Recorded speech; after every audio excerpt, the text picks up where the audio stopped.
Hello everybody, this is Dr. Novak. Welcome to my channel.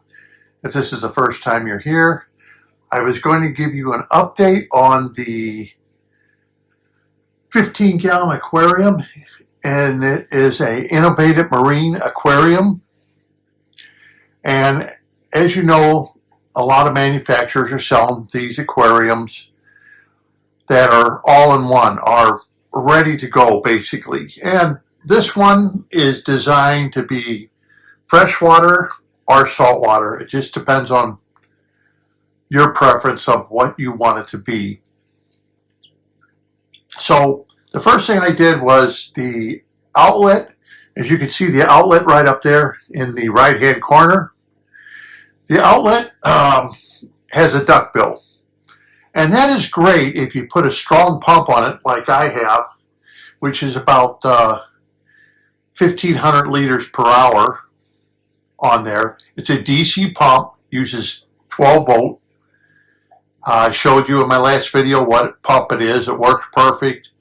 It does put out a lot of water, and there's one thing that it will do is make a real good current in the aquarium, which I think is great if you have hillstream loaches, or if you have zebra dinos or something like that that you have in there that like fast moving aquarium water. But if you want slow moving aquarium water for our freshwater tanks, or if you want, let's say, a saltwater tank, you would leave the duckbill that they give you on. Well, I pulled the duckbill off. It does give quite a lot of current, and even if you wanted to feed them, you'd have to turn the pump off. It is just that strong, because it'll blow the food all over the place. So you definitely have to turn the pump off. But I tried some different things of how the fish would seem to be more comfortable. And I was also thinking about, my audience. Let's say if they said they had an aquarium like this and they would like to add a nice betta to the aquarium. Well, if you are going to add a betta to aquarium, you don't want fast-moving water in the aquarium. They prefer more of a very slow-moving water aquarium than a fast-moving. So that's things I had to think about, that how can I diffuse the water? And there's all kinds of different ways you could diffuse the water, but I found a nifty little way, even with this very strong pump, because I personally like to turn over a lot of water in my aquariums. I know some people don't. I know the tank comes with a 130-gallon-hour pump, but to me that's a small pump. And they also sell a pump you can buy. I think it puts out 250 or 280 gallons. I think they sell a pump for it. But like I said, I had this pump bought off of Amazon, and it does, 390 gallons an hour, 96 gallons an hour at that 1,500 liters or 1,800 liters. And that's quite fast for a little 15-gallon aquarium. However, if it's diffused, then it's not as fast as you think. What you're looking for is turning over the tank and keeping water movement in it, but yet it doesn't look like there's a lot of water movement. Do the little sponge. Now what I did is I just took off the duckbill and put a sponge over it, like this. Can you see that? Basically, it's just, you could buy these sponge with a more open cell, but this sponge has 1/2-inch hole openings and goes all the way, not through, but it's made for like a pre-filter. Well, instead of using it as a pre-filter, I use it as a diffuser, and it seems to be working quite nice as far as allowing the pump to have a little bit of back pressure, so it will pump some water going through the plenum, but yet it doesn't make a whole lot of current. There's a little bit of current. You can see the plants moving up on top, some, but it's not blowing all the fish around like the duckbill did. Okay, so that's how I solved that problem. Very easy problem. A product you can buy off of Amazon. Okay, The tank looks a little tinted, tea tinted, but that's only because of the wood that I'm using. The wood that I'm using will leach out. It even says it when you buy it. This is just the wood like they sell at Petco, for example. And I think it's like 20 bucks a piece, whatever. You know, there's a couple pieces in there. But anyhow, and it says it will leach out. No, you should put it in a container and let it leach out. Well, I cleaned it down real good, but it's still, as you can see, leaching out and turning the tank a little bit tinted of a tea color. Not bad, but after a few water changes, or if you're using carbon, that's going to go away. It may take a couple months. It may even take a little longer. It depends on how much wood you have and how much it's leaching out the tannins in it. But in this video, I want to also talk about the substrate here. The substrate consists of 4 different products. It consists of a gravel, which you can buy on the internet. It also consists of, you'll see some black specks in here. Okay, you'll see it has gravel. The black specks are actually the same thing as fluval cells. It's round. Maybe it's made out of a volcanic substance or something like that, but it's made to grow plants. All right, so that's what you see, the black in there. Then what you'll have is you'll have some kitty litter. You'll see that mixed up in here. And you will also have a little bit of sand that's been mixed up in here. So you have 4 different substrates mixed up together. Now, all the substrates that are in here are mixed together. You don't need to really separate your substrates. Now, a lot of people will say, well, the black little balls in there, which are your substrate for your plants, that should be separated. Well, no, not really. It doesn't have to be. It's not something that has to be. Because if you think about this. A long time ago, we didn't have all these fancy substrates. You had gravel, and that was about it. So how did we achieve growing plants, back in the 60s and 70s and 80s, without all these fancy substrates they sell today at ridiculously expensive prices? And of course, that was because back then a lot of people, they came out with a product that was laterite in a tablet form. They don't sell it anymore.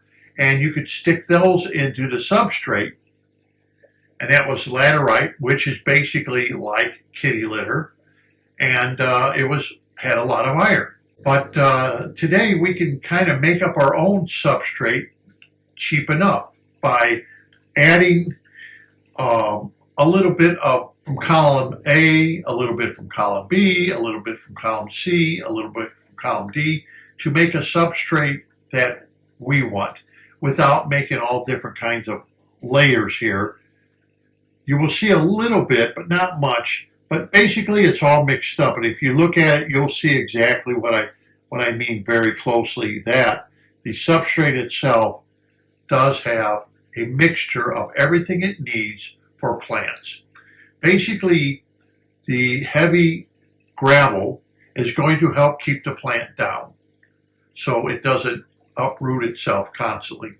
If you have too light of a substrate, sometimes the plant will unroot itself. So gravel helps with that. But it is a nice active substrate, and it will attract ions in it, because any ions that come in there will be attracted, kitty litter that's in there. Or whether you're using oil dry or safety zorb or any one of those products, zeolite, from a lot of people in Thailand have used that product instead of kitty litter, and you can mix it all together. It's not something you're going to have to take apart. And I've run tanks with a mixture like this for years, well, decades actually. And being a new tank, it's going to go through all the new tank problems that new tanks go through. It's going to go through brown algae and stuff like that, but I'll keep you informed about it just and let you know the truth, what it's going through. Now, there is one thing I noticed. Now, if you're thinking, you know what, this looks like a good idea. Maybe I'll get one of these aquariums that have the filter built in the back. And for the price, this Innovated Marine here, it's not bad. 99 bucks. How can you beat it? But the only thing that you have to think about it, which I notice, is the evaporation rate is a lot faster than a normal tank. And I remember my tanks with sumps, the evaporation rate was very high. My 90 gallon, the evaporation rate, I think it's about a half gallon a day. But this I notice, it does evaporate quite a lot. I went away for a day and it was down sump that's back there. And like I said, I have nothing in the sump. I got the plants on top. Those are just bamboo plants. Buy at any hardware store. Other than that, the sump does not have anything in it. You don't need anything. You don't need bio balls. You don't need sponges. You don't need anything like that. Like I said, the mechanical filter is the sock. You have all the biological you're going to need right here. You have everything that plants, which I'm going to see if I'm going to get some crypt or not, or what I'm going to do, what plants I'm going to get. I always like to start out slow, and if I happen to see a plant I like, then I may bring it into the tank. But, you know, it doesn't guarantee that every plant I'm going to bring in is going to do well, because it doesn't have CO2 and I don't plan on using any CO2. Right now it just has some gold dust platies in it and some cory, 6 little bitty cory I bought for it just to kind of get it started out. And everything's been doing well so far. None of the fish have died. None of them look like they're stressed. As far as I can see, everything looks pretty good. So for a brand new aquarium, without having any ammonia problems or nitrite problems, of course it doesn't have any nitrate problems or anything, and don't forget the moss is full of bacteria. And I did put some shrimp in there. I did put some cherry shrimp in there. I don't see them. Once in a while I may see one, but I imagine that's only because they have a lot of hiding spots. I don't know. So that's really the update on this particular aquarium. When I set this aquarium up, I added 2 milliliters of iron. And once a week, I will add 2 milliliters of iron because it is not using CO2. And that's it. The substrate's all ready for everything. But no, kitty litter does not suck out all the nutrients out of the water like activated carbon can do. No, it doesn't have that tendency to do that, because I don't know, that people giving false information like that, they shouldn't be doing that, but they are, because they don't understand the properties of kitty litter, and that they know their job is to absorb ammonia. That's what they attract because of their crystalline structure. Ammonia. Now, if you can get ammonia, and you can get rid of the ammonia right away, somehow, some way, by bacteria, without it breaking down into nitrites and nitrates, then you can eliminate the nitrogen cycle altogether. But the biggest thing that they will do is eliminate ammonia out of the aquarium. That is what kitty litter is really known for. And when you have plants, you will have the roots take the ammonia out of the kitty litter and exchange one ion with another ion. Okay, this is what plants do. So I thought I would bring that up, that no, kitty litter is not activated carbon. If it was that good, then United States Navy would be using it in their submarines. No, it's not activated carbon. It's just kitty litter. It's not going to do anything. It's not going to take everything out of the aquarium and wind up killing the whole aquarium. I built entire aquariums with 100% kitty litter, and the plants are growing crazy. So if it's taking everything out of the aquarium, why are the plants growing so good and the fish are doing good? It's telling you something with no validation to what they're saying. So until next time, this is Dr. Novak. I hope you enjoyed it. I just thought I would give you an update on the substrate, that you don't have to keep everything separate. You can mix it and it will be a good mixture for your plants that you can plant your plants in, because now the substrate will do everything. It'll attract ions.